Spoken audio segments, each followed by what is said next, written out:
मान्यवर, ये जो वहां पर एक फ्री रेजिम है, नेपाल की तरह वहां पासपोर्ट नहीं चाहिए। अब ये मत कहना है कि हमने क्यों नहीं करा, 1968 से करा हुआ है भाई। 1968 से एक समझौता है भारत और ब्रह्मदेश की सरकारों के बीच में कि बॉर्डर के 40 किलोमीटर से जो अंदर आएगा या यहाँ से 40 किलोमीटर से आ जाए उसको पासपोर्ट नहीं चाहिए। ये समझौता है, किसी को रोकना भी असंभव था।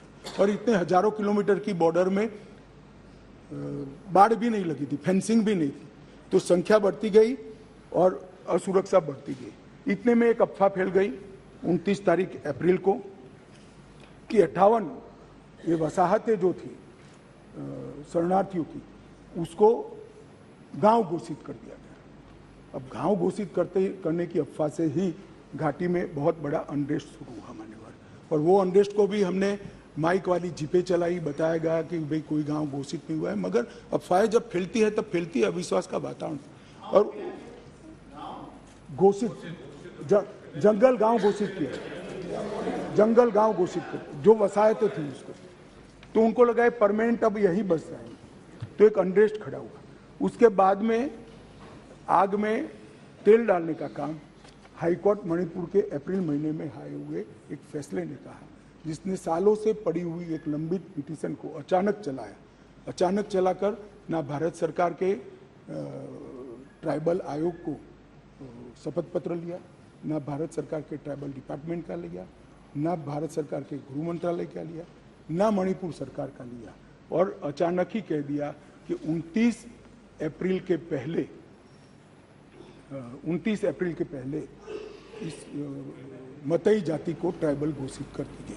इससे पहाड़ पर बहुत बड़ा अनरेस्ट हुआ, ट्राइबलों में बड़ा अनरेस्ट हुआ कि अब मतई ट्राइबल बन जाएंगे तो हमारी नौकरियों में स्पर्धा का भाव होता है, और स्वाभाविक है एक कोई कानूनी प्रक्रिया के बगैर एक ऑर्डर कर दिया गया, जिसके कारण ऊपर भी नीचे ऑलरेडी अनरेस्ट चालू था, ऊपर भी अनरेस्ट हुआ, और 3 तारीख को एक रैली के अंदर एक क्लैश हो गया माने, और क्लैश होने के बाद दंगे चालू हुए जो अब तक अशांत परिस्थिति को बनाए हुए हैं। अब इस परिस्थिति को आप वो क्यों नहीं गया, ये क्यों नहीं गया, इस तरह से आप तुलना मत करिए। ये परिस्थिति जन्य दंगे हैं मान्यवर। मैं आगे भी कहना चाहता हूँ, इसके साथ एक बहुत बड़ी बात दूसरी भी हुई है कि वहाँ मिलिट्री का शासन आने के बाद थोड़ी ढिलास आ गई है, और नारकोटिक्स का भी बहुत बड़ी तस्करी म्यांमार की ओर से मणिपुर की ओर हुई है। इसके व्यापार से भी बहुत बड़ा अनरेस्ट हुआ है। मगर जो क्लिंचिंग चीज थी वो कोर्ट का जजमेंट थी, उसकी अंतिम तारीख 29 मई थी, और इसके विरोध में एक जुलूस निकला। जुलूस में दोनों ग्रुपों के बीच में भिड़ंत हुई, और देखते देखते घाटी में और पहाड़ पर दोनों जगह एक दूसरे पर हमले करना, हिंसा करना शुरू हो गया। मान्यवर, अब 2 सवाल हैं कि हिंसा शुरू करने के बाद क्या किया, मैं उस पर बाद में जाता हूँ। इतनी ही शांति से बताऊंगा, कोई जरा भी मन में, मैं कि कोई किसी चीज से भागना नहीं चाहता, भागना मेरा स्वभाव ही नहीं है भाई, मैं किसी भी चीज से भागना नहीं। मगर मणिपुर की नस्लीय हिंसाओं के इतिहास को समझना पड़ेगा। 1993 में श्री पीवी नरसिम्हा राव जी प्रधानमंत्री थे, राजकुमार दोरेंद्र सिंह कांग्रेस के नेता मुख्यमंत्री थे, और नागा कुकी संघर्ष हुआ। नागा कुकी भी नस्लीय हिंसा थी मंजूर, और उस वक्त 750 लोग मारे गए, 200 लोग घायल हुए, 45,000 लोग शरणार्थी थे, और 1.5 साल तक ये हिंसा अविरत रूप से चलती रही। अब ये कहते हैं प्रधानमंत्री जी क्यों नहीं बोले, भाई 700 लोग मारे गए थे, 200 लोग घायल हुए, 45,000 लोग शरणार्थी बने। आपको मालूम है जवाब किसने दिया मान्यवर? इनको मालूम है जवाब किसने दिया? MOS राजेश पायलट। और मुझे नहीं बोलने देते मान्यवर। इतनी जघन्य घटना हुई, भारत सरकार से किसी ने मुलाकात की क्या था? ट्राइबल मिनिस्टर गया? ना जी। समाज कल्याण विभाग के मंत्री गए? ना जी। होम मिनिस्टर का question does not arise. MOS गए? ना जी। और ये पूछते हैं हमें कि प्रधानमंत्री क्यों नहीं गए? अरे भाई, आप जरा देखिए कि नस्लीय हिंसाओं का इतिहास, मैं पूरा बताता हूं इतिहास, मुझे जल्दबाजी नहीं है, बड़ा महत्वपूर्ण मुद्दा है, मुझे पूरा बताना है इतिहास। संसद के अंदर गृह मंत्री जवाब देने के लिए खड़े नहीं हुए, एमओएस ने जवाब दिया मान्यवर, और ये लोग प्रधानमंत्री जवाब दे वो मांग से पूरा पार्लियामेंट होल्ड करे हुए।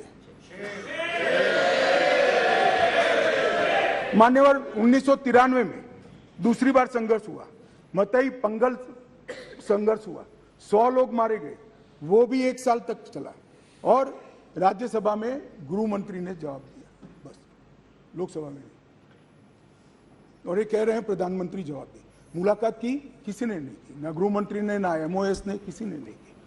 फिर इंदर कुमार गुजराल आए 97-98 में, कुकी पाइते संघर्ष हुआ, 350 लोग मारे गए, 1 साल तक संघर्ष चला। ये भी नस्लीय हिंसा है, मैं टेररिज्म की घटनाएं नहीं गिना रहा, नस्लीय हिंसा समझा रहा हूं। 1 साल तक चला, चर्चा ही नहीं हुई, स्टेटमेंट भी नहीं हुआ, सवाल भी सारे खारिज कर दिए गए, और ये कहते हैं प्रधानमंत्री जवाब दे। और मैं डे 1 से कह रहा हूं मान्यवर, मैं जवाब देने के लिए तैयार हूं, मेरी ड्यूटी है, मैं देश के प्रति जवाब दे हूं, संसद के प्रति जवाब दे हूं, विपक्ष के प्रति भी जवाब दे हूं, मैं आपको जवाब देने के लिए। मुझे बोलने नहीं देते हैं, ये किस प्रकार का लोकतंत्र है मान्यवर? तो अब तो बोलने ही दोगे, अब तो बोलने ही दोगे दादा। मैं पहले की बात कर रहा हूं, पहले की बात कर रहा हूं। और हमारे गोगाई जी कहते हैं मौन तोड़ने के लिए लाया गया। अरे भाई, मौन रखने वाले तो हार गए और वहां बैठ गए, हम तो बोलने वाले हैं, जवाब देने वाले हैं। हम मौन नहीं रखते, मौन आप रखते हैं। हमें कुछ नहीं छुपाना, हमारा कोई आदमी इसमें इन्वॉल्व नहीं है। मैं नाम बोलना नहीं चाहता, गृह मंत्रालय के रिकॉर्ड पर नेताओं के नाम है। सुनना है तो बता दूं, आप खड़े होकर कह दो बताओ तो मैं बता देता हूं, नाम सुनना है।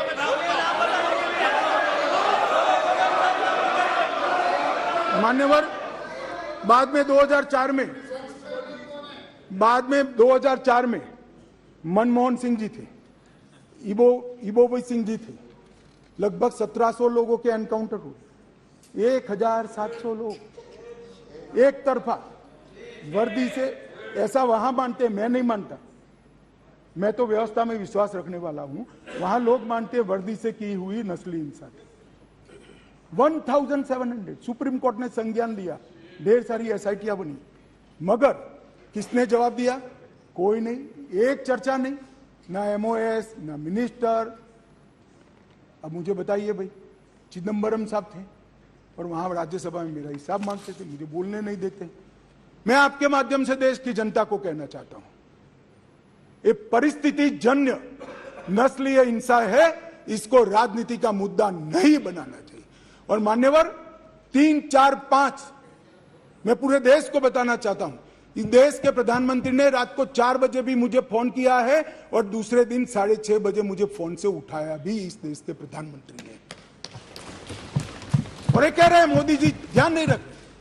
मान्यवर 3 दिन तक लगातार हमने यहां से काम करने का काम किया, 16 वीडियो कॉन्फ्रेंस करी, 36,000 लोग सिक्योरिटी फोर्सेस सीएपीएफ के वहां पहुंचाए, वायुसेना के विमानों का उपयोग किया, चीफ सेक्रेटरी बदल दिया गया, डीजीपी बदल दिया गया, सुरक्षा एडवाइजर भेज दिया गया, चीफ सेक्रेटरी भारत सरकार ने भेजा, डीजीपी भारत सरकार ने भेजा, सुरक्षा एडवाइजर भारत सरकार। ये सब 4 तारीख की शाम को समाप्त हो गया था। 3 को हिंसा हुई, 4 तारीख को समाप्त हो गया था। और ये कहते हैं 356 क्यों ना लगाया? 356 तब लगती है जब हिंसा के समय राज्य सरकार कोऑपरेट न करे। हमने डीजीपी बदल दिया, उन्होंने भारत सरकार के डीजीपी को स्वीकार कर लिया, हमने चीफ सेक्रेटरी बदल दिया, उन्होंने भारत सरकार के चीफ सेक्रेटरी भेजे हुए चीफ सेक्रेटरी को। मैं यही कह रहा हूं, समझ न हो तो नहीं आएगी भी। सीएम तब बदलना पड़ता है जब कोऑपरेट न करे। ये सीएम कोऑपरेट कर रहा है, डीजीपी, सुरक्षा सलाहकार, ये सबको हमने बदला है। मान्यवर,